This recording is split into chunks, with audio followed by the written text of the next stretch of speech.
আঁচল দিয়ে মুছে না কেউ আমার চোখের পানি। হায়রে মা জননী আমার, হায়রে মা জন। দেখেন তো সাবতী ভাই, সবগুলা পান মনে পড়ছে, না জানে কত নাচানাচি হয়, কত কথা হয়। হঠাৎ করে পোলাপানের চোখের পানিগুলা চল চল করে, সব পোলাপান গুলো নীরব হয়ে গেছে। আমার নবী একদিন গুরুস্থানের মধ্যে ঢুকছে, ডুইকা দেখতেছেন কবর কবর কবর। কবর দেখে নবী মুস্কি মুস্কি হাসতেছেন। দ্বিতীয় কবর দেখে নবী মুস্কি মুস্কি হাসতেছেন। তৃতীয় কবর দেখে নবী মুস্কি মুস্কি হাসতেছেন। চতুর্থ কবর দেখে নবী মুস্কি মুস্কি হাসতেছেন। পঞ্চম কবর দেখে নবী মুস্কি মুস্কি হাসতেছেন। সব কবর শেষ হয়ে গেল, একটা কবরের মধ্যে যাইয়া আমার নবী চোখের পানি মোবারক ছেড়ে ছেড়ে কান্দে। সাহাবীরা কই ইয়া রাসূলুল্লাহ, ইয়া হাবিবাল্লাহ, সব কবরে গিয়ে আপনি সুন্দর করে হাসলেন, আমাদের কাছে ভালো লেগেছে। ইয়া রাসূলুল্লাহ, একটা কবরের পানি যাইয়া কেন আপনি চোখের পানি ফেলে কান্না করলেন? আমার নবী কো সাহাবীরা রে, বাজারের মধ্যে যাও, বাজারে যাইয়া ঘোষণা করে দাও, এই গুরুস্থানে যতজনের আপনজন শুয়াইছে সবাই যেন কবরের পারে এসে দাঁড়ায়। গুরুস্থানটা নতুন, চিহ্নিত রাখা বড় সহজ, সমসাময়িক মানুষগুলা পাওয়া বড় সহজ হইয়া গেল। এবার ওই মুহূর্তে বাজারে এলান করার পরে সবাই গুরুস্থানে আসতেছি। ও বন্ধুরে, শুধু তাই নয়, সাহাবায়ে কেরাম মনে মনে ভাবতেছেন নবী সব কবরের দিকে তাকাইয়া হাসছে, কিন্তু একটা কবরের পারে যায় নবী কেন কাঁদলো? কিন্তু আমরা দেখতে চাই ওই কবরের পারে কোন মানুষটা এসে দাঁড়ায়। রাসূলুল্লাহকে প্রশ্ন করা হয়, ইয়া রাসূলুল্লাহ, নবী গো, ও মায়ের নবী, সব কবরে আপনি মুস্কি মুস্কি হাসলেন, কিন্তু একটা কবরে যাইয়া কাঁদলেন, হাসলেন কেন?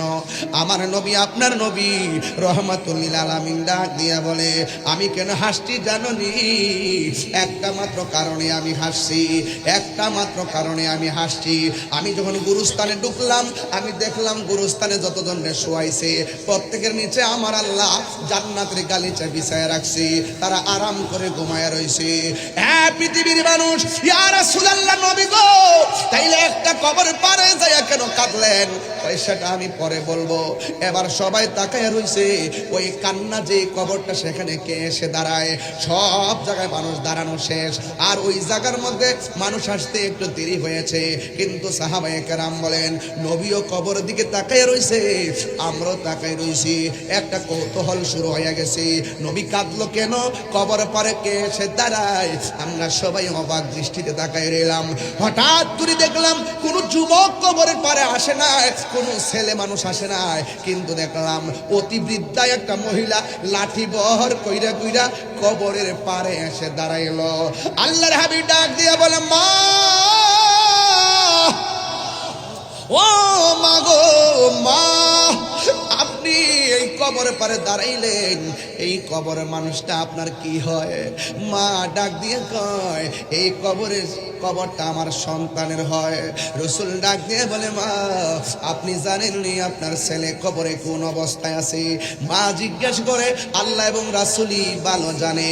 এই কথা বলার পর আল্লাহর হাবিব সাল্লাল্লাহু তাআলা আলাইহি ওয়াসাল্লাম বলেন, মা গো, আপনার সন্তানটা কবরের ভিতরে বড় কষ্টে আছে, অনেক যন্ত্রণার মধ্যে আছে।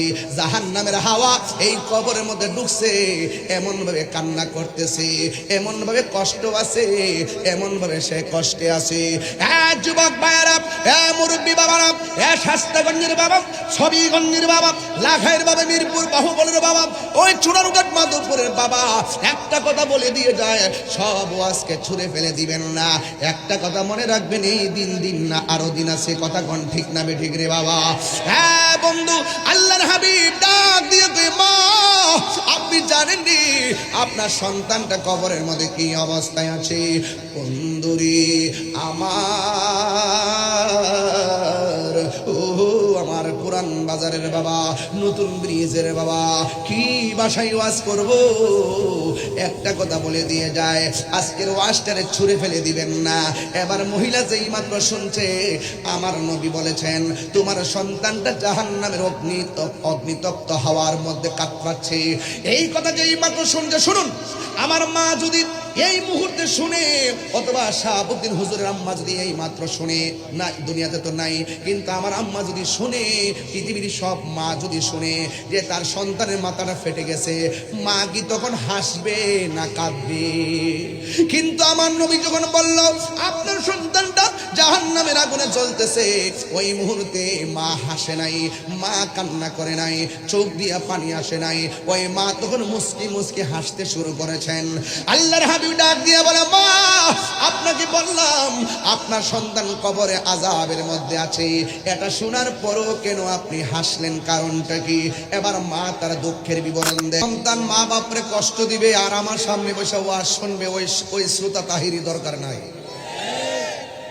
যেই সন্তান মা বাবাকে কষ্ট দিবে, আর শুধু মাহফিলের প্যান্ডেল কেন, মক্কা মদিনায় গেলেও কোনো লাভ নাই। কারণ রাসূল বলছেন মা বাবাকে কষ্ট দিয়ে আল্লাহ কষ্ট পায়। কথা বলেন ঠিক কিনা কোন? যেই পিশাব বলবে মা বাবার খেদমত লাগবে না, এটা পিশাব না, এটা অভিশাপ। কথা বলেন ঠিক কিনা? পীরের বাড়িতে গরু নিয়ে যাবেন, ইচ্ছা মতো পীরকে খাওয়াবেন, আর আপনার মা বাপ কোন অবস্থা আছে পীরে খবর নিবে না, আর আপনি গরু নিয়ে যাবেন পীরের দরবারে, অথচ আপনার মা বাবার জন্য সেই পীরের বাড়ি থেকে একটু তরকারি আপনার বাড়িতে দিবেন আপনার মা বাবাকে। তার মানে বুঝতে হবে এখানে অনেক ধরনের গ্যাপ আছে। আজকে আমরা যারা সমাজে রয়েছি, আমরা মা বাপের চাইতে বাহিরের মানুষকে বেশি ভালোবাসি। কথা বলেন ঠিক কিনা? আমার শাস্তাগঞ্জের বাবারা, চুনারঘাটের বাবারা, আমি আবারও পরিষ্কার করে বলছি, মা বাবার মনে কষ্ট দিলে আল্লাহ সহ্য করে না। কথা বলেন ঠিক না বেঠিক? আল্লাহ বলছেন ওয়াকাদা রাব্বুকা আল্লা তা'বুদু ইল্লা ইয়্যাহ। আল্লাহ বলছেন তোমাদের উপরে ইবাদত করাকে আবশ্যক করে দেওয়া হয়েছে। আপনারা জবানটা খুলে বলুন, ইবাদত পাওয়ার মালিক কে? যে আয়াত দিয়েছেন, আয়াতের ভিতরে আমি দুইটা সাবজেক্ট বের করেছি, একটা হলো ইবাদত, আরেকটা হলো খেদমত। একটা হলো ইবাদত, আরেকটা হলো খেদমত। ইবাদত হবে কার? এই আওয়াজে মানে জোরে বলেন, ইবাদত হবে কার? সেজদা পাওয়ার মালিক কে? এই আওয়াজে মানি না জোরে বলেন কে? কোন সন্দেহ আছে? আমরা কি আল্লাহ ছাড়া কাহারো কাছে মাথা নত করি? আল্লাহ ছাড়া কাউকে সেজদা করি? আমরা কি বাবা শাহজালাল ইয়ামনি রহমাতুল্লাহ আলাইহির দরবারে গিয়ে কি সেজদা করি? আমরা কি নাসিরউদ্দিন সিপাহসালা রহমাতুল্লাহ আলাইহির রওজা মুবারকে আমরা গিয়ে কি সেজদা করি? নাসিরউদ্দিন সিপাহসালাকে কি আমরা আল্লাহ মনে করি? আমরা আল্লাহ মনে করি না। আল্লাহ ছাড়া কাউকে সাজদা করি না, আল্লাহ ছাড়া কারোর কাছে মাথা নত করি না, আল্লাহ ছাড়া কাউকে ইলাহ মনে করি না। আমরা মাকে সম্মান করি মা জেনে, বাবাকে সম্মান করি বাবা জেনে, উস্তাদকে সম্মান করি উস্তাদ জেনে, রাসূলুল্লাহকে সম্মান করি রাসূল জেনে, নবীকে সম্মান করি নবী জেনে, মা বাপকে সম্মান করি মা বাবা জেনে, আল্লাহকে সম্মান করি আল্লাহ জেনে। আমাদের কনসেপ্ট, আমরা মাজারে গিয়ে সাজদা করি না, আমরা মাজারে গিয়ে জিয়ারত করি। জিয়ারত করা হলো সুন্নাত। এই সুন্নাতকে অনেকে পূজার সঙ্গে তুলনা করে, আমরা করি জিয়ারত। আর তারা আমাদেরকে মাজার পূজারীর ট্যাগ দিয়ে রাষ্ট্রযন্ত্র থেকে আমাদেরকে বিচ্ছিন্ন করে, যেই মাইনাস ফর্মুলা সৃষ্টি করে বৈষম্য সৃষ্টি করে রাখা হয়েছে, এই বৈষম্যের দাঁত ভাঙা জবাব দিয়ে বৈষম্যের দেয়াল ভেঙে খান খান করে দেওয়ার জন্য সুন্নি জনতাকে ঐক্যবদ্ধ হতে হবে। কথা বলেন ঠিক?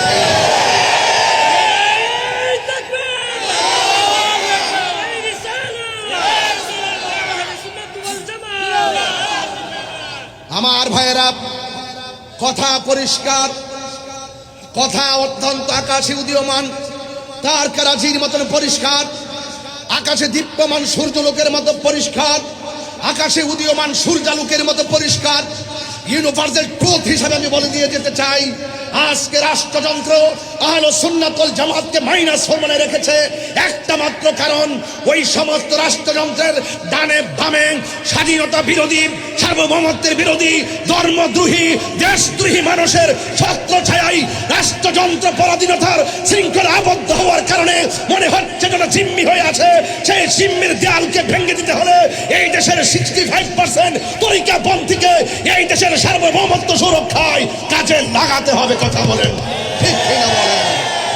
আমার ভাইয়েরা, কোন জায়গায় সমস্যা সেটা আপনাকে ফাইন্ড আউট করতে হবে। সমস্যাটা কোন জায়গায়?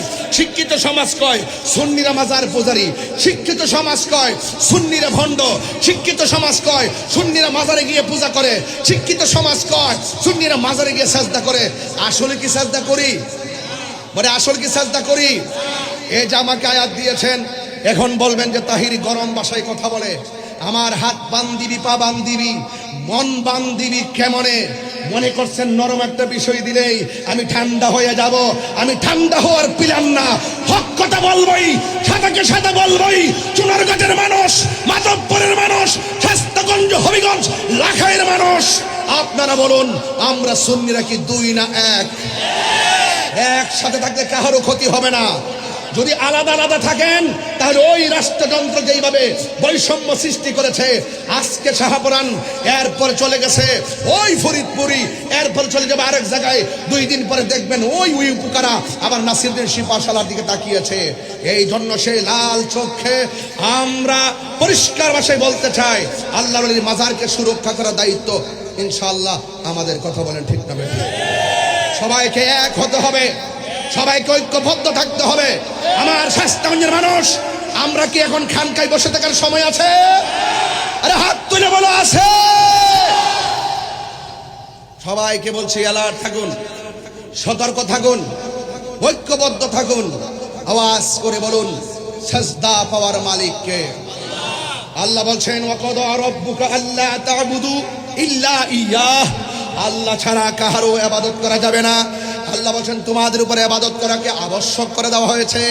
আল্লাহ বলেছেন ওয়া ইলাহুকুম ইলাহু ওয়াহিদুন লা ইলাহা ইল্লা হুয়ার রহমানুর রহিম। কুল হুয়াল্লাহু আহাদ আল্লাহুস সামাদ লাম ইয়ালিদ ওয়া লাম ইউলাদ ওয়া লাম ইয়াকুল লাহু কুফুয়ান আহাদ। সুন্নিদের কনসেপ্ট ক্লিয়ার, আল্লাহ হলো একজন, আল্লাহু লা ইলাহা ইল্লা হুয়াল হাইয়ুল কাইয়্যুম। আল্লাহ হলো চিরঞ্জীব, সর্বনিয়তা, লা তাখুযুহু সিনাতু ওয়া লা নাওম। আল্লাহর তন্দ্রা নাই, নিদ্রা নাই। আল্লাহ পাকের তন্দ্রা নাই, নিদ্রা নাই। হ্যাঁ, লাউ কানা আলিহাতুন ইল্লাল্লাহু লা ফাসাদাতা। হ্যাঁ আমার যুবক, লাউ কানা ফীহিমা আলিহাতুন ইল্লাল্লাহু লা ফাসাদাতা। আল্লাহ ছাড়া কোনো ইলাহ নাই। যদি মনে করে যে আছে, সবকিছু কি হয়ে যেত? সব এলোমেলো হয়ে যেত। আল্লাহ একজন, সব নিয়ন্ত্রণ করছেন বলেই নিয়মিত সূর্য ওঠে, আবার আকাশে চাঁদ ওঠে, আবার সূর্য অস্ত যায়, আবার তারকা ওঠে, আবার সূর্য হারিয়ে যায়। কোথাও দিন কোথাও রাত। বলুন এর পিছনে কারিগরকে? আরো বড় করে কারিগরকে? তাহলে এই কথাগুলো তো আমরা অনেক বছর ধরে বলতেছি, এরপর আমরা পারি না কেন? এরপর আমরা আগাতে পারি নাই কেন? আমাদের একতার অভাব ছিল। আজকে আমরা দুই না এক। আপনারা চিন্তা করবেন না, যারা ঐক্যবদ্ধ হয়েছে, যারা ঐক্যবদ্ধ হয়েছেন, আলহামদুলিল্লাহ তৃণমূল আপনাদেরকে খুব সুন্দর করে গ্রহণ করেছেন। যদি আবার আপনাদের মাঝে কোনো ধরনের ডান বাম কিছু হয়ে যায় কোনো না কোনো কারণে, সারা জীবন আপনারা আপনাদের বিবেকের কাছে অপরাধী বলে সাব্যস্ত থাকবেন এবং তৃণমূল কিন্তু অনেক ব্যতীত হবে। এই জন্য আশা করছি আমাদের দায়িত্বশীলরা যেভাবে আগাচ্ছেন এইভাবে আগাতে থাকুন।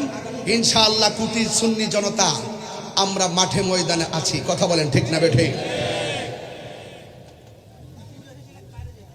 এবার আসুন, এই ছেলে, ওই ছোট্ট ছেলেটাকে দাঁড় করো। তুমি দাঁড়াও, তুমি দাঁড়াও, কাছে কাছে কাছে, এদিকে এদিকে। তোমার নাম কি? হ্যাঁ, আল্লাহ কয়জন? এর বয়স কত? 8-9 বছরের পোলার জিগাইলাম যে আল্লাহ কয়জন? হ্যাঁ কয় একজন। আর আঙ্গু দেশের ওই মৌলবীরা রাষ্ট্রযন্ত্রে বুঝাইছে তাহিরিরা মাজারে গিয়ে পূজা করে, তাহিরিরা ওই বলে আল্লাহরে আল্লাহ মনে করে, আর রাষ্ট্রযন্ত্রে এটা ডুব গিলছে। বুঝছেন নি? আমরা কোথায় নিয়ে আমরা ফালাইছি চিন্তা করে দেখেন। 8 বছরের বাচ্চা বুঝে আল্লাহ পাকের ওয়াহাদানিয়াত সম্পর্কে। আর কথা বলেন না ঠিক কিনা বলেন? এই অপপ্রচার করতে করতে শিক্ষিতরা বুঝাইছে মাইনাস ফর্মুলা, মাইনাস ফর্মুলা। একটা কথা মনে রাখবেন, তাহিরিরা এখন জিন্দা আছে, জিন্দা এখনো আছে। জবাব ইনশাল্লাহ সময় মতো আমাদের সকলকে দিতে হবে। আমরা আলাদা থাকার সুযোগ আমরা সকলকে নিয়ে দেশটা সাজাতে চাই। আমি আবারও বলছি, আপনারা বিভাজন সৃষ্টি করবেন না, আপনারা অযথা আমাদেরকে ট্যাগ দিবেন না, আপনারা অযথা আমাদেরকে অপব্যাখ্যা করে আমাদেরকে অপবাদ দিবেন না। যদি আপনারা যদি সহজ হন, আমরা চাই আপনারা আমাদের হাতে হাত মিলান। আকীদার সমস্যা হলে আপনি আমাকে বুঝিয়ে নেন, আর না হয় আপনি বুঝে আসুন। হাতে হাত রাখুন, ঐক্যবদ্ধ হন, কইলে সংসদের কোনাকানা দিয়া জায়গা নেওয়ান যাইব। আর নাইলে কিন্তু খবর আছে, নাইলে কি আছে, খবর আছে। যেই প্রক্রিয়া অ্যাপ্লাই করছেন 1 বছর পরে হোক আর 10 বছর পরে হোক, হাড্ডি কিন্তু গুঁড়ো থাকতো না। কবর থেকে লাশ তুলে আগুন ধরে দিচ্ছেন না, এই সংস্কৃতি ভালো লক্ষণ না। আপনি যেই কবর থেকে তুলছেন তার জীবত কিন্তু বংশ কিন্তু মরছে না, একদিন সুযোগ পাইলে তারাও কিন্তু ছাই কইরা উড়াই দিব। কথা বলেন ঠিক না বেঠে? কথা বলেন ঠিক কিনা বেঠে? যেই খেলা দেখাইছেন একসঙ্গে 90টা মাজার ভাঙছেন, এগুলো ভালো লক্ষণ না। তরিকা পন্থীরা কিন্তু ভেসে আসে নাই। আহলুস সুন্নাত ওয়াল জামাত বানের জলে ভেসে আসা কচুরি পানা নয়। আমার কথা একটু গরম হয়ে যাচ্ছে, কারণ এখানে ওয়াহাদানিয়াতের ওয়াজ চলছে। আমার কনসেপ্ট ক্লিয়ার করতেছি। ওয়াকাদা রাব্বুকা আল্লা তা'বুদু ইল্লা ইয়া, আল্লাহ ছাড়া কারো ইবাদত করা যাবে না। বলুন, ইবাদত পাওয়ার মালিক কে? সন্দেহ আছে? হ্যাঁ, সন্দেহ আছে। বাস এই রাষ্ট্রযন্ত্রে ঘুম ভেঙে দিলাম রাত্রে 10টার সময় উঠে, যে তাহিরি হুজুর কি বলেছে। অনেক সাংবাদিক, অনেক মানুষ চুপি চুপি আসে, তাহিরি হুজুর কি বলে। তাহিরি হুজুর 22 বছর আগে যা বলে এখনো তাই বলে। আমাকে রাষ্ট্রযন্ত্রে গুরুত্বপূর্ণ জায়গা থেকে ফোন দিয়া বলে, আপনি কি চান, আপনি কি চান? আমি বলছি আমি নবীর মহব্বত চাই, আমি নবীর প্রেম চাই, আর কিছু চাই না। বলছি কি চান? আমি বলছি নবীর গোলামি চাই। আর কি আশ্চর্য মানুষ আপনি, বলছি আপনি কি চান? বলছি তো নবীর গোলামি চাই। কথা বলেন ঠিক না বেঠে? আর বিক্রি হইলে $1 কামানোর ধান্দা থাকলে এতদিনে বহুত কিছু করে ফেলতে পারতাম। আমাদের নিজেদের লোকের টেরও পাইতো না। তাহিরি এক মুখে 2 কথা বলে না। কথা বলেন ঠিক না বেঠে? আমার বাড়ি থেকে খবর নিয়ে দেখবেন, আমার মা আমার জন্য অনেক দোয়া করে, অনেক দোয়া করে। এই দেখেন, ইবাদতের পাশাপাশি আমার প্রিন্সিপাল হুজুর এখানে বসা আছেন। ইবাদতের পাশাপাশি আল্লাহ বলছেন ওয়াবিল ওয়ালিদাইনি ইহসানা, বলছেন তোমরা মা বাবার সঙ্গে ভালো ব্যবহার করো, ভালো আচরণ করো, হাসান থেকে হাসান, সুন্দর ব্যবহার করো। এ যুবক ভাইয়েরা, এখন প্রশ্ন হলো মা বাবার সঙ্গে কতদিন ভালো ব্যবহার করবেন? আমাদের দেশের ছেলেরা, এই যে ছেলে একটা আছে 9 বছরের পোলা, সে কিন্তু টাকা রুজি করে না। এখন মা যেমনি কয় এমনি শুনে, অর্ধেক ডরায় অর্ধেক ডরায় না। বয়সের তালে, আবহাওয়ার দোষে অনেক সময় মা বাপের কথা শুনে না, কিন্তু মা বাপরে ঠিকই মানে। রাত্র যেখানে গরুক না কেন ঘরে এসে আশ্রয় নেয়। কেন? সে হইল বেকার। সে কি বেকার? সে যখন বেকার তখন তার টাকা নেওয়ার একটা কারখানা, এটা হলো মা বাবা। যখন সে সবল হয়ে যায় তখন মা বাবা রুজি রোজগার বন্ধ হয়ে যায়। মা বাপ তখন ছোট হয়ে যায়, শিশু হয়ে যায়, আর সন্তান রোজগার করে। তখন কিন্তু সে আর এক থাকে না, সে একটা বাবায় ভরে। আমি টেহা রোজি করি, মা বাপের কথা শুনতাম কি লেগে। মা বাপ ঘরে ভরে থাকবো, আমাকে দৌড়ায় ধরতে পারবো। এই যে বাইরে গেছে গাঞ্জি টাটির লেগে চলতেছে, বাবা ট্যাবলেট বাবা ফুরের লেগে চলতেছে। এ যেমনে মনছে এমনি স্বাস্থ্যগঞ্জ রেলওয়ে পার্কে যায় বাবা খাইতেছে, গাঞ্জা খাইতেছে, ঘুরতেছে। মা বাপকে যদি কই গেছো রে, জিহানো মনছে জানো গেছে, তোমার কিছু হয়েছে? কারণ মা বাপ তো দুর্বল। এই জন্য আল্লাহ সন্তানদেরকে সাবধান করে দিয়েছে। আল্লাহ বলছেন ইম্মা ইয়াবলুগান্না ইনদাকাল কিবারু আহাদুহুমা আও কিলাহুমা, আল্লাহ বলছেন মা বাবার একজন অথবা 2 জন যদি বৃদ্ধ হয়ে যায়, বৃদ্ধা হয়ে যায়, বয়স্ক হয়ে যায়, মা বাবার সঙ্গে কোনো সৌজন্যমূলক আচরণ করা যাবে না। কেমন? ফালা তাকুল্লাহুমা উফফি ওয়ালা তানহারহুমা, মা বাবার সঙ্গে এমন ভাবে ধমক দিয়ে কথা বলা যাবে না যে মা বাবা বলবে উফ রে ফুত করলে কি। এই কথা যে বলবে, যেই সন্তান এমন কর্ম করছে, মা বাপ বলবে উফ রে ফুত করলে কি। এই করলে কি বললে চলবে, আর হাত তুলে বদ্ধ করা লাগবে না, আপনার জীবন ধ্বংস হয়ে যাবে। কথা বলেন ঠিক কিনা?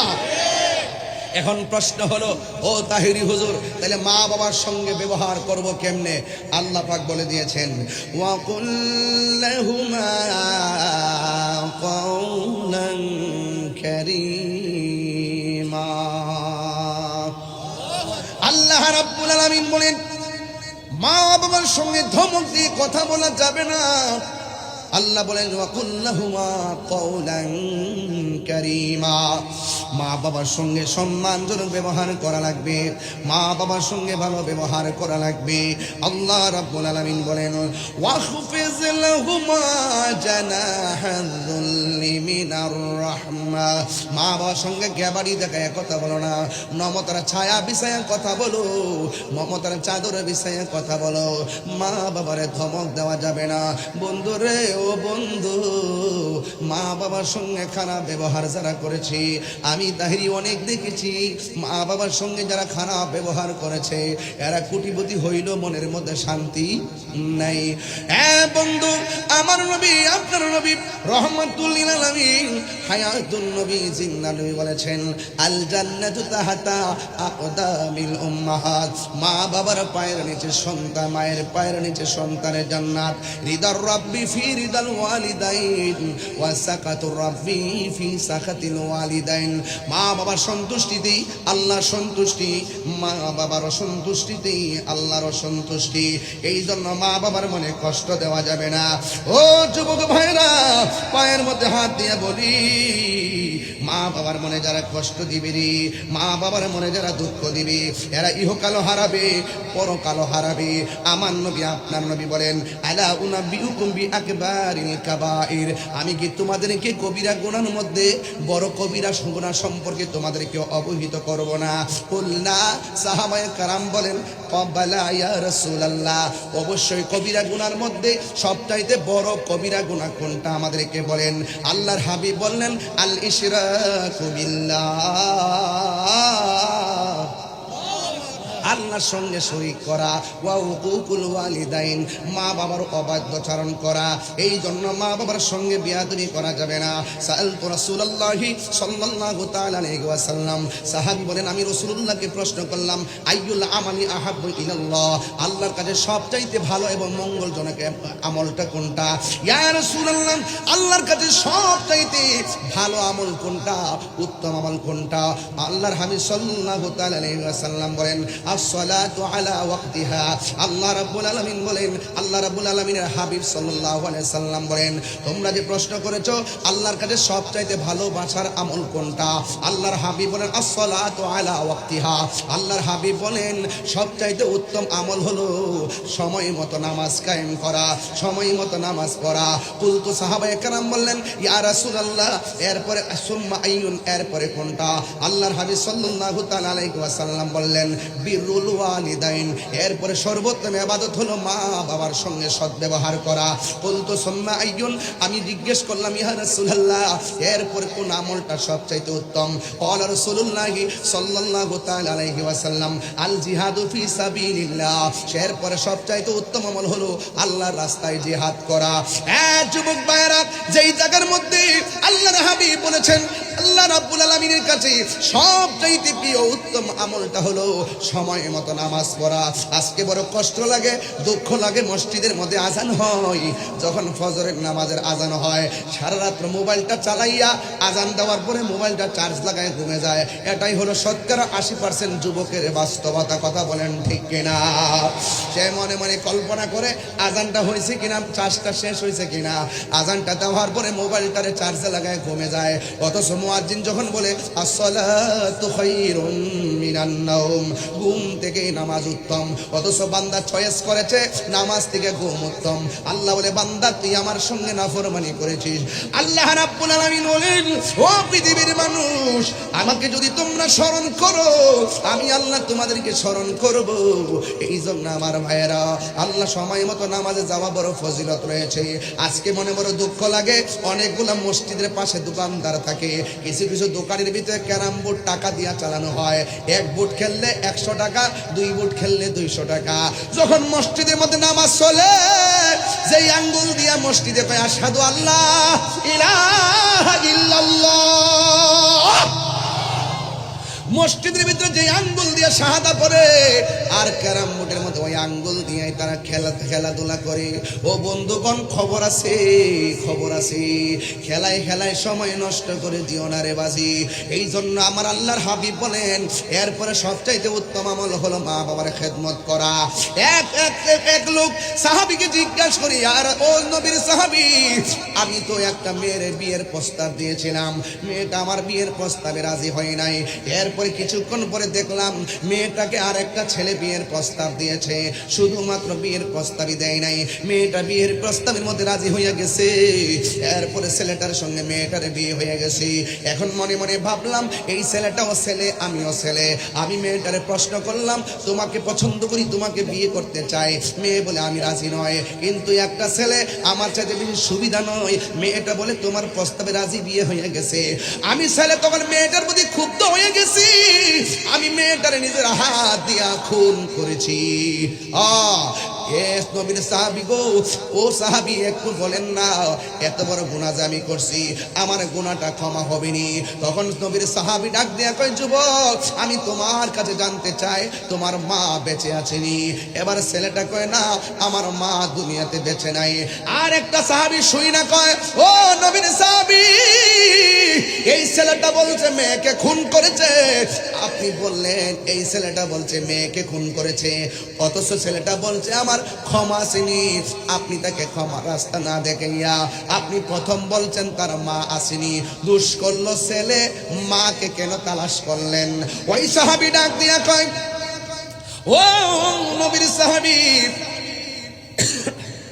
আল্লাহর হাবিব সাল্লাল্লাহু তাআলা আলাইহি ওয়াসাল্লামের কাছে আমি যে মায়ের বর্ণনা শুনেছি, এই মা এমন জিনিস, সন্তান যদিও অপরাধ করেছে, কিন্তু মা যদি বাচ্চা থাকে, সন্তানটা যদি মারে কয়, আম্মা আমি তো ভুল করে ফেলাইছি গো, আমার কোনো ক্ষমা আছে, তুমি একটু দোয়া করো না। এই পৃথিবীর মধ্যে একটা মাত্র মানুষ দুইটা হাত তুললে মাঝখানে কোনো পর্দা থাকে না, দোয়া করলে কবুল, বদদুয়া দিলেও কবুল। আমার মন বলছে ছেলেটা যে খুন করেছে, ছেলের মা যদি তাহাজ্জুদ নামাজের পরে ওইটা যদি কইতো, আল্লাহ আমার ছেলে বুঝে নাই, আমার ছেলে ভুল করছে, আমার ছেলেটারে মাফ করে দাও, ওই মায়ের দোয়াটা আল্লাহর দরবারে তাড়াতাড়ি কবুল হয়ে যেত। এই জন্য মা এমন জিনিস, পৃথিবীর সবার দুয়ার মধ্যে স্বার্থ থাকে, কিন্তু মায়ের দুয়ার মধ্যে কোনো স্বার্থ থাকে না। মা নিঃস্বার্থে মার সন্তানের জন্য দোয়া করে। এই জন্য আমি প্রায় মাহফিলের মধ্যে বলি থাকি, নিঃস্বার্থে ভালোবাসে শুধু আমার মা, ববে যার তুলনা নাই। নিঃস্বার্থে ভালোবাসে শুধু আমার মা, ববে যার তুলনা নাই। সেই মা তোমার চলে গেলে গো,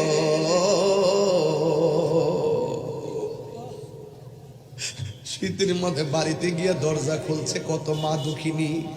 আজকে কিছু পোলাপান বাড়িতে যাবে, মার চেহারা দেখবে না, কবরে আছে মা। নিঃস্বার্থে ভালোবাসে শুধু আমার মা, ববে যার তুলনা নাই। সেই মা তোমার চলে গেলে গো, সেই মা তোমার চলে গেলে সার হইব কান্দন। এই জগতে কেউ হবে না মায়েরই মতো, এই জগতে কেউ হবে না, এই জগতে কেউ হবে না মায়েরই মতো। মাগো তোমার মতো লই না কেহ, আমায় কুলে টানি। মাগো তোমার মতো লই না কেহ, আমায় কুলে টানি।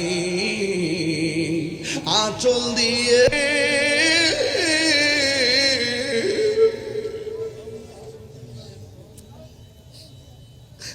আঁচল দিয়ে মুছে না কেউ আমার চোখের পানি। হায়রে মা জননী আমার, হায়রে মা জন। দেখেন তো সামতি ভাই, সবগুলা পান মনে পড়ছে, না জানে কত নাচানাচি হয়, কত কথা হয়। হঠাৎ করে পোলাপানের চোখের পানিগুলা চল চল করে, সব পোলাপান গুলো নীরব হয়ে গেছে। আমার নবী একদিন গুরুস্থানের মধ্যে ঢুকছে, ডুইকা দেখতেছেন কবর কবর কবর। কবর দেখে নবী মুস্কি মুস্কি হাসতেছেন। দ্বিতীয় কবর দেখে নবী মুস্কি মুস্কি হাসতেছেন। তৃতীয় কবর দেখে নবী মুস্কি মুস্কি হাসতেছেন। চতুর্থ কবর দেখে নবী মুস্কি মুস্কি হাসতেছেন। পঞ্চম কবর দেখে নবী মুস্কি মুস্কি হাসতেছেন। সব কবর শেষ হইয়া গেল, একটা কবরের মধ্যে যাইয়া আমার নবী চোখের পানি মোবারক ছেড়ে ছেড়ে কান্দে। সাহাবীরা কই ইয়া রাসূলুল্লাহ, ইয়া হাবিবাল্লাহ, সব কবরে গিয়ে আপনি সুন্দর করে হাসলেন, আমাদের কাছে ভালো লেগেছে। ইয়া রাসূলুল্লাহ, একটা কবরের পানি যাইয়া কেন আপনি চোখের পানি ফেলে কান্না করলেন? আমার নবী কো সাহাবীরা রে, বাজারের মধ্যে যাও, বাজারে যাইয়া ঘোষণা করে দাও, এই গুরুস্থানে যতজনের আপনজন শুয়াইছে সবাই যেন কবরের পাড়ে এসে দাঁড়ায়। গুরুস্থানটা নতুন, চিহ্নিত রাখা বড় সহজ, সমসাময়িক মানুষগুলা পাওয়া বড় সহজ হইয়া গেল। এবার ওই মুহূর্তে বাজারে এলান করার পরে সবাই গুরুস্থানে আসতেছি। ও বন্ধুরে, শুধু তাই নয়, সাহাবায়ে কেরাম মনে মনে ভাবতেছেন নবী সব কবরের দিকে তাকাইয়া হাসছে, কিন্তু একটা কবরের পারে যায় নবী কেন কাঁদলো? কিন্তু আমরা দেখতে চাই ওই কবরের পারে কোন মানুষটা এসে দাঁড়ায়। রাসূলুল্লাহকে প্রশ্ন করা হয়, ইয়া রাসূলুল্লাহ, নবী গো, ও মায়ের নবী, সব কবরে আপনি মুস্কি মুস্কি হাসলেন, কিন্তু একটা কবরে যায় কাঁদলেন, হাসলেন কেন? আমার নবী, আপনার নবী রহমাতুল লিল আলামিন ডাক দিয়া বলে, আমি কেন হাসছি জানোনি? একটা মাত্র কারণে আমি হাসছি, একটা মাত্র কারণে আমি হাসছি।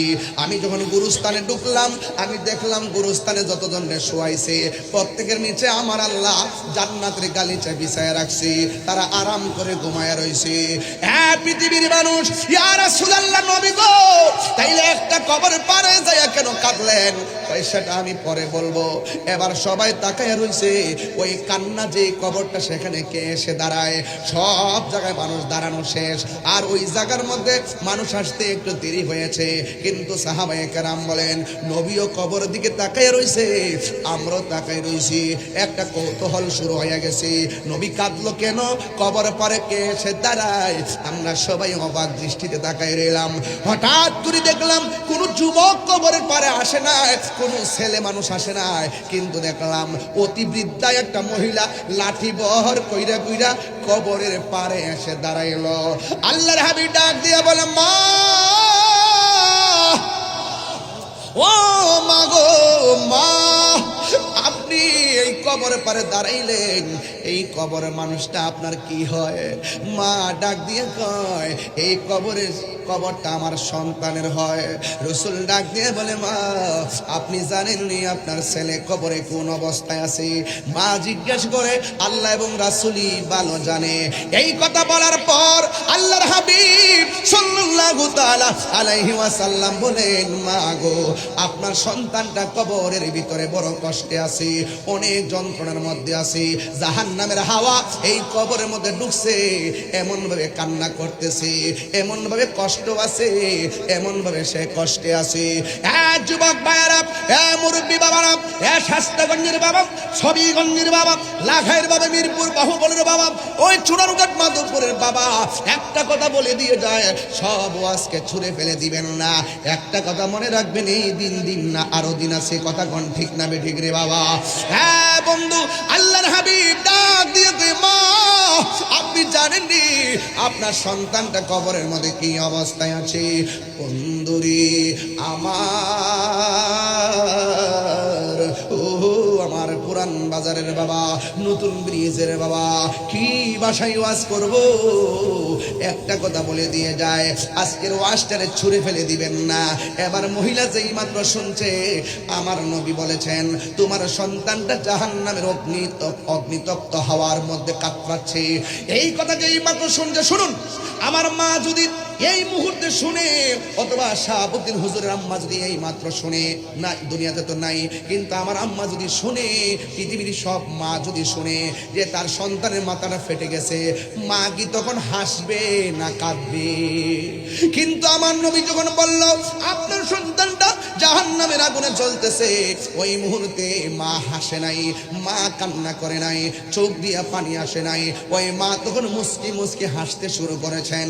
আল্লাহর হাবিব ডাক দিয়ে বলে, মা আপনাকে বললাম আপনার সন্তান কবরে আযাবের মধ্যে আছে, এটা শোনার পরও কেন আপনি হাসলেন, কারণটা কি? এবার মা তার দুঃখের বিবরণ দেয়। এটাই ছিল আজকের আমার ওয়াজের মূল বিষয়। আপনাদের কি কোনো কষ্ট হয় না কিরে বাজি? এই কষ্ট নিবেন না, ওয়াজটারে আজকে বাড়ির মধ্যে নিয়ে যাবেন। ওই মা ডাক দিয়া কয়, ইয়া রাসূলুল্লাহ, নবী গো, ও মায়ার নবীজি, আমার সন্তান যেদিন থেকে আমার পেটে গেছে, ওই দিন থেকে আমার মতো আনন্দিত আর কেউ নাই। 10 মাস 10 দিন হতে যাচ্ছে, সন্তান পেটের মধ্যে লাথি মেরে আমার ঘুম ভাঙছে, আমি চোখের পানি ফালাইয়া কাঁদছি। সকালবেলা মানুষ দেখলে শরম, এই জন্য পানিটা মইসা হাসি মুখে ঘুম থেকে উঠছি।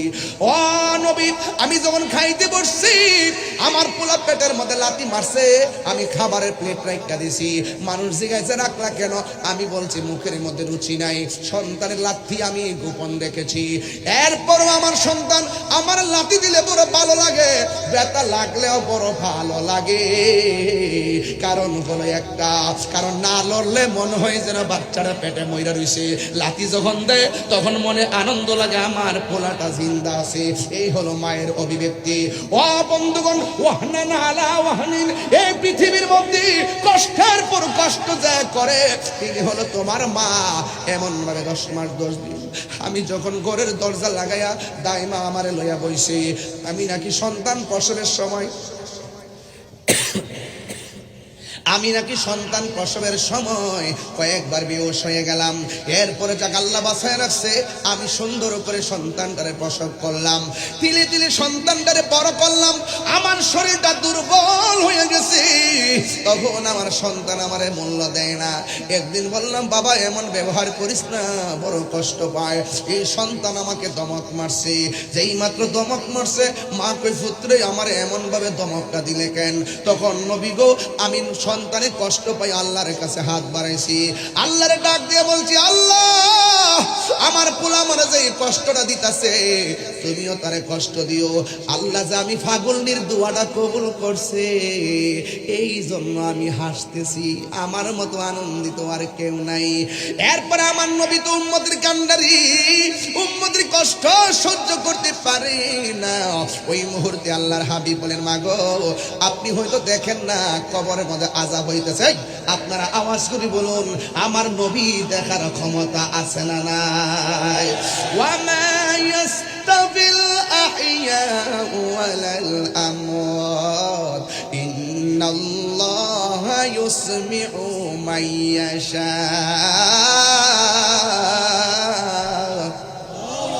যারা মুর্দা যারা জিন্দা তারা এক হতে পারে না।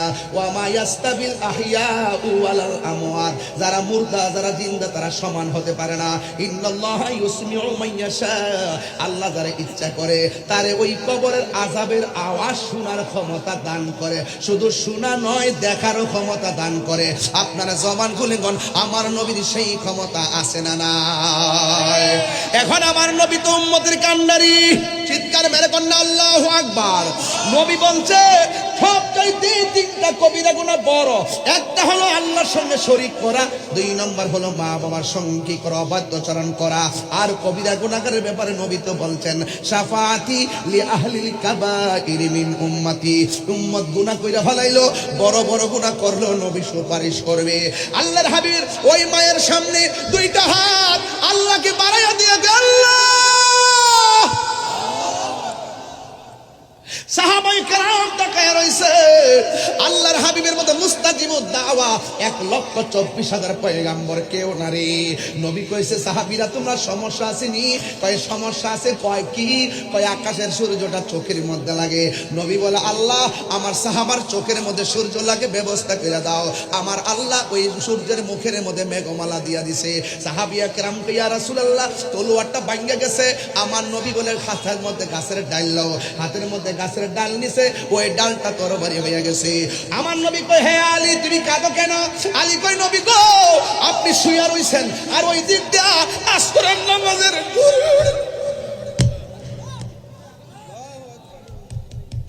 ইয়া রাসূলুল্লাহ, নবী গো আসরের নামাজের সূর্যটা ডুবে গেছে, জীবনে কোনোদিন নামাজ কাজা করি নাই, সূর্যটা ডুবে গেছে, মনটা একটু খারাপ লাগতেছে। কই তুমি আমার ডাক দিলে না কেন? ও নবী আপনি কষ্ট পেলে আল্লাহ কষ্ট পাবে, আর আল্লাহ যদি কষ্ট পায় ওয়া আ'আদ্দা লাহুম আযাবান মুহিনা।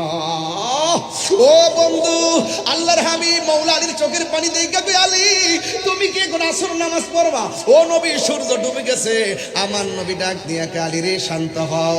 আলী ডাক দিয়ে কয়, আমার নবী ডাক দিয়ে কয়, আমার নবী ডাক দিয়ে কয়, এ ডুবন্ত সূর্য, আসর নামাজের টাইমে যেই জায়গায় ছিলি তুই আমার আলীর জন্য সেই জায়গার মধ্যে চলে আয়।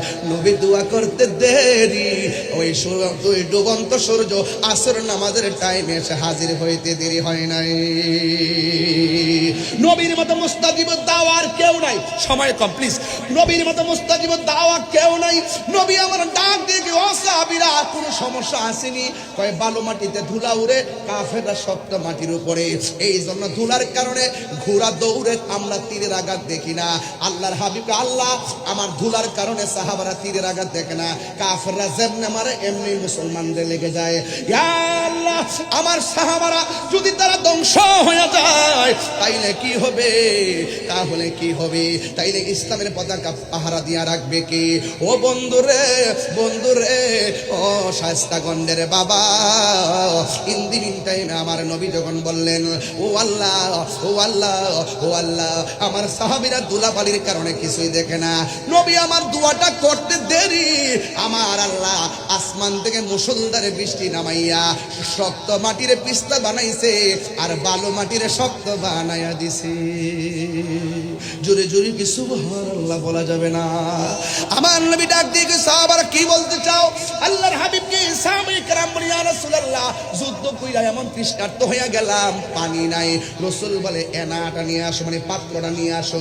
এবার পাত্র আনার পরে আল্লাহর হাবিবের আল্লাহর হাবিবের আঙ্গুল মোবারকটা পাত্রের মধ্যে এমন ভাবে ধরলেন, ধরতে দেরি বাথরুমের মধ্যে যেমনে ঝর্ণার পানি ঝরে, আল্লাহর হাবিবের হাতের আঙ্গুল মোবারক থেকে ঝর্ণা পড়তে পড়তে পাত্র পূর্ণ হয়ে গেছে। চিৎকার মেরে কি আল্লাহু আকবার বলা যাবে না? তার মানে বুঝাইতে চাইতেছি নবীর মতন মুস্তাজিব দাওয়া পৃথিবীর কেউ না। নবী বললে আল্লাহ দাও, আমার নবী দিয়ে আল্লাহ দিয়ে দে। ইন্নামা আনা কাসিম ওয়াল্লাহু ইউতি, নবী কয় আল্লাহ আমার দে, আমি নবী বন্টন করি। ওগো নবী প্যারা নবী তোমারই দরবার, যেথায় গেলে একবার যেতে চাই বারবার। এই মদিনা যেতে চাননি আপনারা? ওগো নবী প্যারা নবী তোমারই দরবার, যেথায় গেলে একবার যেতে চাই বারবার। দু জাহানে চলে নবী তোমার জমিদারি, দু জাহানে চলে নবী তোমার জমিদারি। আল্লাহ সব কিছুর মালিক, তুমি বন্টনকারী। আমরা নবীর ভিখারি, আমরা কার ভিখারি? আমরা হয় না রে কার ভিখারি? আমরা হাত তুলে বড় খুশি হব, কার ভিখারি? আমরা নবীর ভিখারি। তোমার ক্ষমতা চলে আসমানে শুধু জমিনে নয়, তোমার ইশারায় মাগরিব হতে উল্টায় আসর। ওয়াজ বুঝাই গেছি? তোমার ক্ষমতা চলে আসমানে শুধু জমিনে নয়, তোমার ইশারায় মাগরিব হতে উল্টা আসর হয়। তোমার মুজিজার কথা কি শেষ করিতে পারি? খেজুর গাছের ডাল হয়ে যায়, খেজুর গাছের ডাল হয়ে যায় ধারালো তরবারি। আমরা নবীর ভিখারি, আমরা কার ভিখারি গো বলো? নবীর ভিখারি, আমরা নবীর ভিখারি।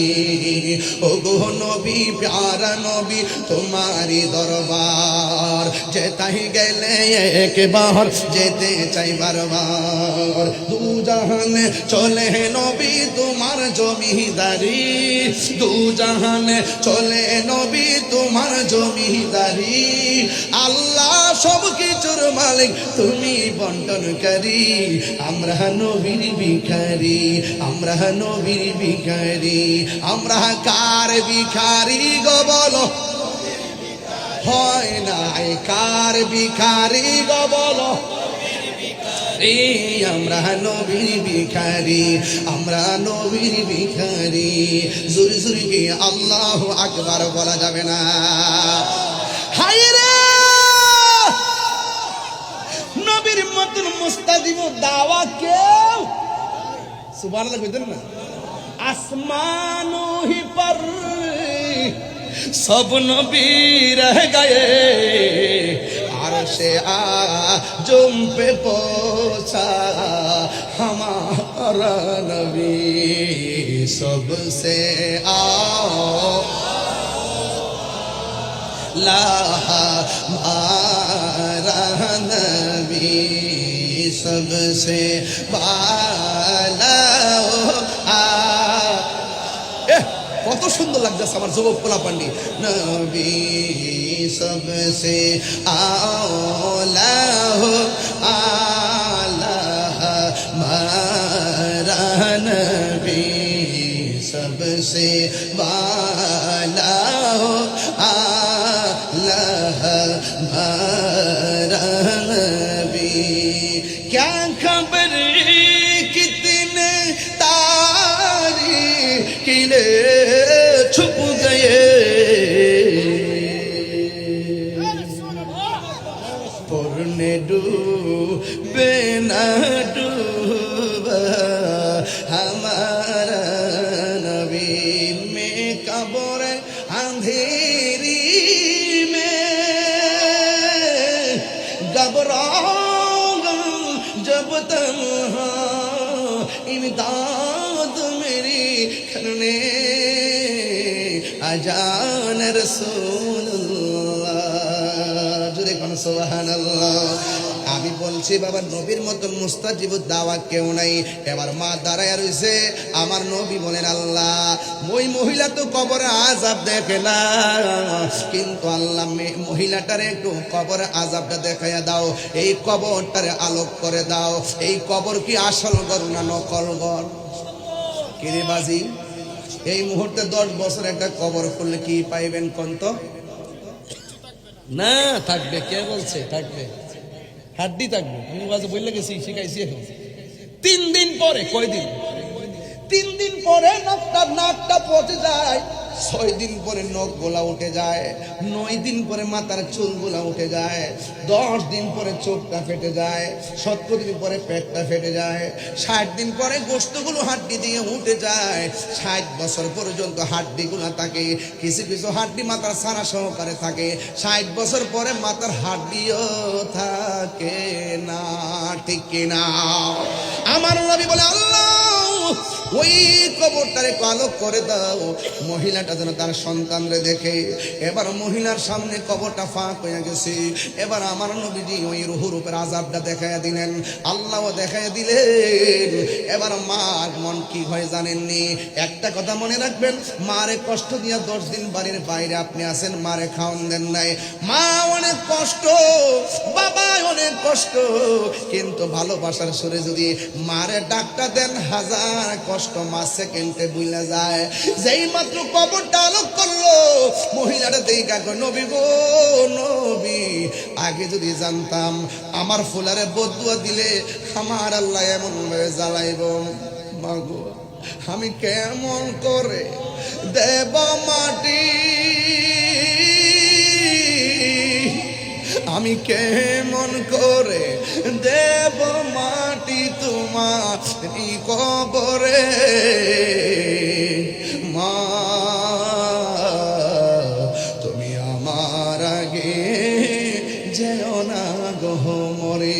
কন্যা মা তুমি আমার আগে যেও না গো মরে।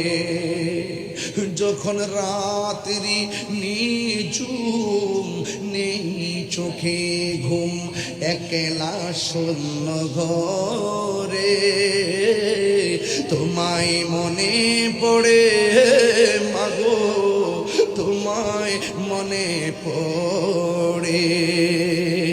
এই সেই ঘর, এই সেই খাট, বিছানার পাশে আছে পানের বাটা, চশমাটা পরে আছে পাশে, শুধু মানে, শুধু মানে, শুধু মানে, শুধু মানে। দরজাটা খুলতে খেয়ে যাই ধুকা, ওই সাবুদ হুজুর আমার কই, হুজুর আমার আম্মা নাই, বাড়ি যাওয়ার পরে আর মার মমতার চেহারা আর দেখবে না। আমি বাড়িতে গেলে আমার বাবার চেহারা আর দেখি না। দরজাটা খুলতে খেয়ে যাই ধুকা, মা বুঝি বলছে এলে নাকি খুকা। বুকের ভেতরটা নড়ে চড়ে ওঠে, চোখ বেয়ে জল নেমে আসে, শুধু মানে, শুধু মানে, শুধু মানে, শুধু মা। এই আমার আব্বা হারাইছি তো, মনে হয়ে গেছে আব্বা, জানি ফিরে পাবো না হারানো তিথি। বাবা শুধু তাহিরির ফেলে বাঁধা স্মৃতি। মার ব্যবহৃত শাড়ি ঘরে এখনো মনে আছে, মার ব্যবহৃত সেই, শুধু মানে, শুধু মানে, শুধু মানে, শুধু মানে। এই সেই ঘর, এই সেই খাট, বিছানার পাশে আছে বাবা গো, বাবা। আজকে আমার বিষয় দিয়েছেন মা বাপের বিষয়। আমি একটু বলে দিয়ে যাচ্ছি, আনুষঙ্গিক অনেক কথা বলছি। আমার বাপরে হারাইছে, আমি বুঝি বাপ কেমন বটবৃক্ষ। বাবা গো, বাবা। আমার বাপে সপ্তাহে 4 দিন আসতেন নাসির শিপাশালার মাজারে। সপ্তাহে কয়েকদিন, 4 দিন। লাস্টের দিন ইন্তেকাল করবেন, ওই দিন এই দরবারের পাশেই গেটটার মধ্যে আব্বা অসুস্থ হয়। এরপরে হসপিটাল যাওয়ার পথে ইন্তেকাল করেন। শেষ হাজিরাটা আল্লাহর ওলির দরবারে দিয়ে গেছেন। আল্লাহু আকবার কর না কেন? বাবা গো, বাবা, বাবা গো, বাবা। বাবা তুমি কেমন আছো ছোট্ট মাটির ঘরে, তোমার কথারি দই মাঝে করছে বারে বারে। বাবা গো, বাবা, বাবা গো, বাবা। কত আদরে কত স্নেহ তোমার কাছে পেলাম, সব কিছু হারিয়ে আজকে নিঃস্ব হয়ে গেলাম। কত আদরে কত স্নেহ তোমার কাছে পেলাম, সব কিছু হারিয়ে আজকে নিঃস্ব হয়ে গেলাম। ভালোবাসি তোমায় বাবা, বলে না ভালো, বুকটা যে চাইছি রে তোমার কথারি হৃদয় মাঝে পড়ছে বাড়ে বাড়ে। বাবা গো, বাবা, বাবা গো,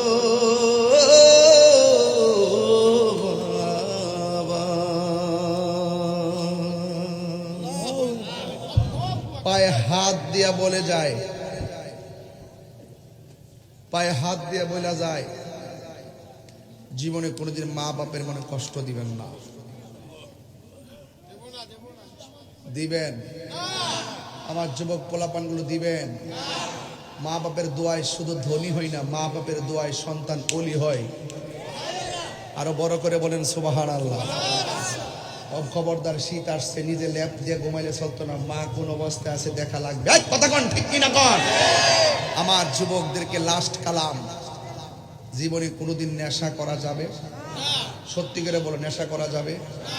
এখন কিন্তু খুন খারাপে বেড়ে গেছে, নেশার টাকার জন্য সন্তান মাকে মেরে ফেলে। কথা কোন ঠিক না বেটে? এই নেশা কি করা যাবে? বাবা খাওয়া যাবে? খবরদার, নেশামুক্ত সমাজ, মা বাবার ভক্ত এবং বর্তমান যুব সমাজটা নষ্ট হইতেছে। জি বলতেছি, আজকে এই কিশোর বয়সের পোলাপান গ্রুপে গ্রুপে চলে। আজকে শুনলাম এই যে টিকটকের মধ্যে নাকি গ্রুপ টুরুপ আছে না, যোগাযোগ কইরা কি করছে, এক ছেলের লয়ে গেছে বগুড়া, কয়েকদিন পর্যন্ত খবর নাই। এরপরে ওই 4-5 বন্ধু মিলে নিয়ে গেছে, 4-5 দিন পরে আবার সে এখান থেকে আসছে। তাহলে বন্ধু সঙ্গ গুণে লোহাও জলে বাসে। কথা কোন ঠিক না বেঠিক? বন্ধু যদি বাজান খারাপ হয় জীবন শেষ। যে বন্ধু হাতের মধ্যে সভ্যতার কাগজ আর কলম না দিয়া বাবা ট্যাবলেট ধরাই দিছে, এই বন্ধুর পজিশন আমার কাছে কতটুকু সেটা বলতেছি। তোমার জীবনে যদি কোনো শত্রু থাকে, ওই বন্ধুটা হলো শত্রু যে তোমার হাতে নেশা ধরাই দিছে। কথা কোন ঠিক না বেঠিক? আজকে থেকে ওয়াদা করতে হবে, চলেন আমি যতক্ষণ কথা বলছি 1 ঘন্টা চোখের পলকে চলে গেছে। বলেন তো দেখি, যতক্ষণ কথা বলছি আমি কি বিষয়ের বাইরে গেছি? কথা বিষয়ের বাইরে গেছি? 2টা পাঠ করছি, একটা পাঠ হলো ইবাদত আর একটা পাঠ হলো খেদমত। এই জন্য কিছু কথা বলছি। বলুন, নামাজের দরকার আছে না নাই? আরো বলতে আছে না নাই? মা বাবার খেদমত দরকার আছে না নাই? তাহলে একটু আওয়াজ করে এখন, নেশা কি চলবে না বন্ধ হবে? আমার আপনার ঠুট লড়ে নাই, জোরে কোন, নেশা কি চলবে না বন্ধ হবে? আজকে থেকে নেশা করব, মা বাপের মনে কষ্ট দিব এবং চুরি করব। কেউ বুদ্ধি দিয়া দিলে 5,000 টাকা 2,000 টাকা ধরাই দিলে কাউকে খুন করব। খবরদার বলে দিলাম, মা বাপরে কান্দাইয়া যদি আপনি একবারে হজ করতে যান, আল্লাহ কি খুশি হবে? এই জন্য একটা আমার সাথে গণ, মা কেন এত দামি জানে না সকলে, বলো মা কেন জানে না সকলে, জানতো যদি পড়তো দেখে কোরআন হাদিস খুলে। একটি হজের সওয়াব মিলে, একটি সওয়াব মিলে, মাকে একবার দেখিলে। মা কেন মি জানে না সকলে, বলুন মা কেন এত দামি জানে না সকলে। 2 বছর পান করালো মায়ের বুকের দুধ, কোলে পিঠে নিয়ে আমায় দিতেন কত সুখ। বাবা, এই যুবকরা তোমরা কি আসো? আমি কিন্তু এখন মাহফিল কোথা থেকে করে আসছি জানেন আপনারা?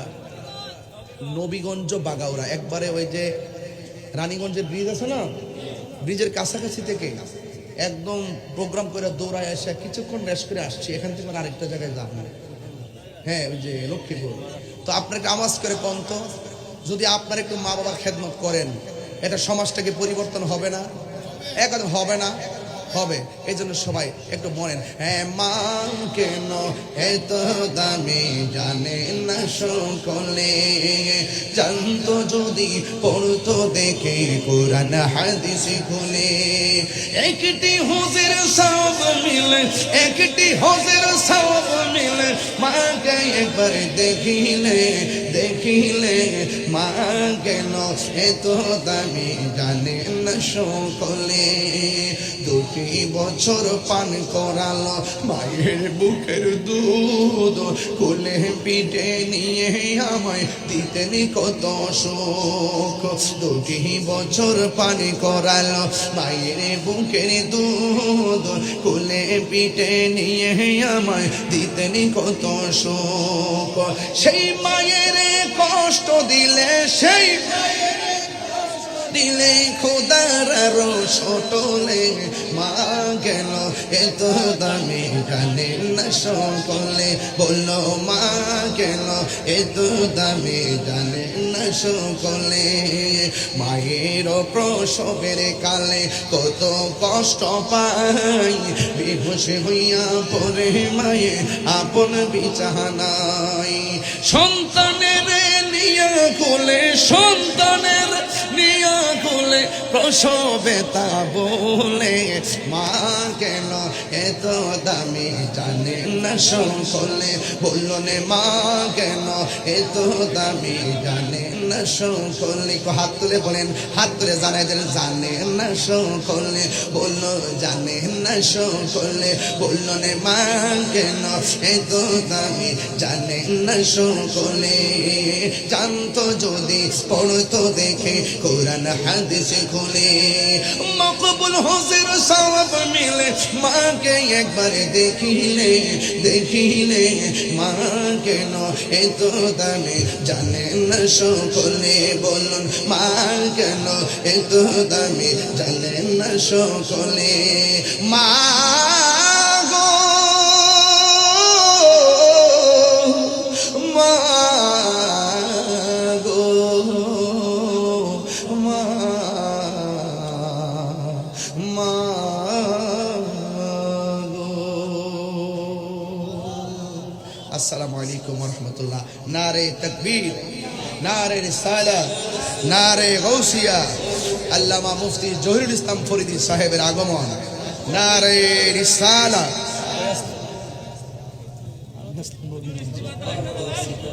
আগামী 24-25 ইস্তেমার দাওয়াত ইসলামী 24-25-26 3 দিনের সুন্নতে ভরা ঢাকা আশিয়ান সিটিতে দাওয়াত ইসলামী ইজতেমা। আপনারা সকলে সবান্ধবে একদম ঝাঁকে ঝাঁকে যাবেন ইনশাআল্লাহ। সকলে বলুন আলহামদুলিল্লাহ। আগামী 20 ডিসেম্বর শায়েস্তাগঞ্জ উপজেলা শাখার উদ্যোগে রেলওয়ে পার্কিংয়ে আমার মাহফিল আছে। আমার বয়ানের সময় বাদ এশা সবাই যাবেন। আগামী 29 ডিসেম্বর আমার মাহফিল আছে কোন জায়গা? দুর্গাপুর বাজার না? ঠিক আছে ইনশাল্লাহ। আর বিশেষ কথা হলো সামনে তো একটা নির্বাচন আছে, আছে কিনা? কথা আছে কিনা বলেন? যদি বৃহত্তর সুন্নি জোট যদি আমাকে এখানে হবিগঞ্জ 4 মাধবপুর চোরারগাঁয়ের জন্য যদি মনোনীত করে, ইনশাল্লাহ আপনাদের সার্বিক মনসম্মতি থাকে এবং অল্প সময়ের ভিতরে আপনাদের মনের ভিতরে যে একটা গণজোয়ার সৃষ্টি হয়েছে, আপনাদের বাদ বাংলার জোয়ারকে কাজে লাগিয়ে ইনশাল্লাহ আমরা সকলকে নিয়ে চেষ্টা করব অন্তত আহলুস সুন্নাত ওয়াল জামাতের প্রতিনিধি হয়ে যেন আমরা যেন সংসদে গিয়ে ইয়া নবী সালাম আলাইকা পড়তে পারি। কথা বলেন ঠিক না?